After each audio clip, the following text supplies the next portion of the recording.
Tem uma nova lei no Brasil que está, aos poucos, mudando a forma como o governo gasta bilhões de reais. E isso afeta tudo, viu? Desde o ônibus que a gente pega na cidade até as grandes políticas nacionais. É uma daquelas transformações silenciosas, mas que tem um impacto gigantesco. E é exatamente isso que a gente vai entender hoje. Bom, nosso roteiro de hoje está dividido em 5 partes. A gente começa entendendo o poder que as compras públicas têm. Depois, a gente mergulha de cabeça na nova lei e nos desafios para colocar ela em prática. Aí, vamos ver como isso já está aparecendo na vida real. E, por fim, o que o futuro nos reserva. Parece uma pergunta boba, né? Mas olha, quando o comprador é o governo, essa lista de compras tem o poder de literalmente moldar o país inteiro. É que é o seguinte, o poder de compra do Estado é uma ferramenta estratégica. Cada compra deixa de ser só um gasto para se tornar um investimento no país.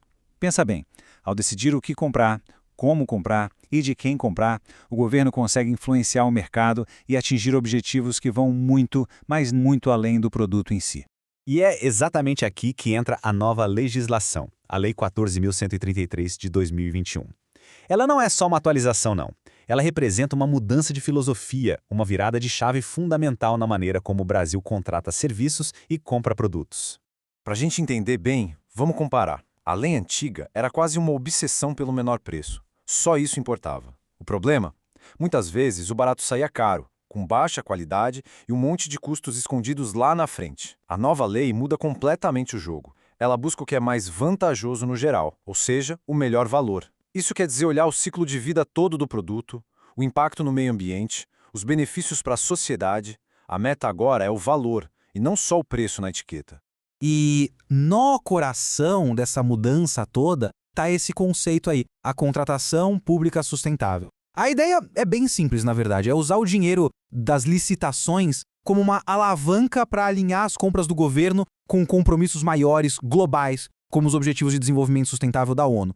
E como é que isso funciona na prática, então? A lei se apoia em 3 pilares principais. Primeiro, planejar. Agora o gestor público é obrigado a pensar muito bem, a estudar e a justificar sua necessidade antes de qualquer coisa. Segundo, transparência total, com tudo centralizado no Portal Nacional de Compras Públicas. E terceiro, o julgamento passa a ser por valor, o que permite usar critérios bem mais inteligentes que só o preço.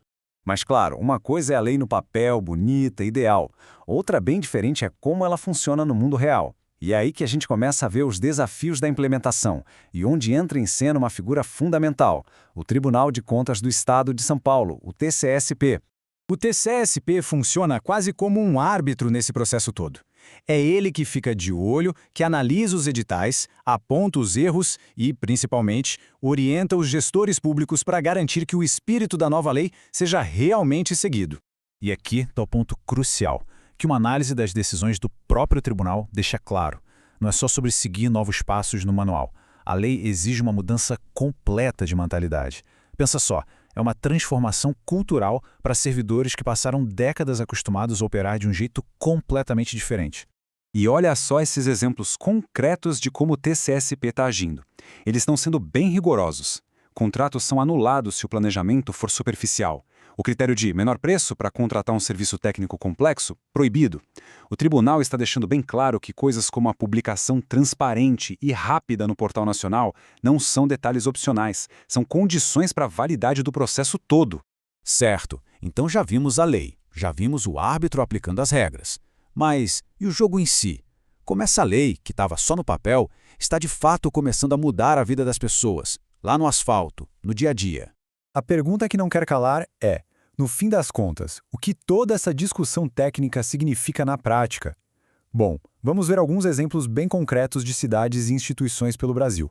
E Navegantes, lá em Santa Catarina, a nova licitação do transporte público é um exemplo perfeito. O contrato agora exige ar-condicionado em todos os ônibus, Wi-Fi, acessibilidade e até GPS para a pessoa acompanhar o trajeto.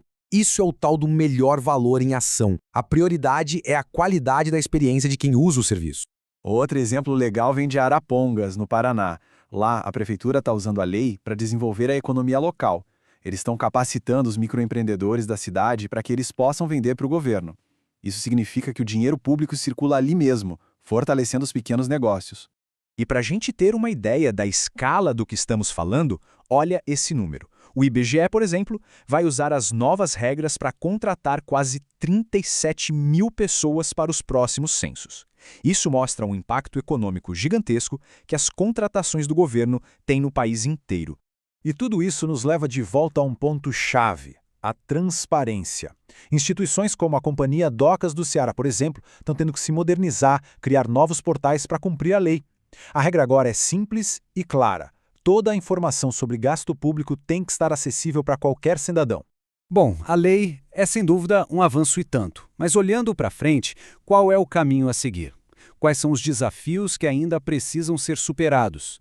Os principais desafios são bem claros. O maior de todos é cultural: quebrar aquele hábito antigo de só olhar para o preço. Além disso, é fundamental treinar os gestores públicos para que eles saibam usar essa nova ferramenta tão complexa. E por fim, ainda faltam regras mais detalhadas para guiar o que é de fato uma compra sustentável.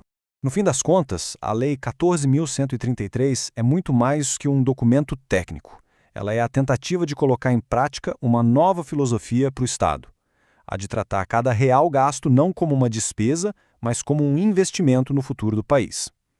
A grande pergunta que fica é essa: será que um novo conjunto de regras pode de verdade remodelar o futuro de uma nação? A resposta para isso está sendo escrita agora, a cada nova licitação.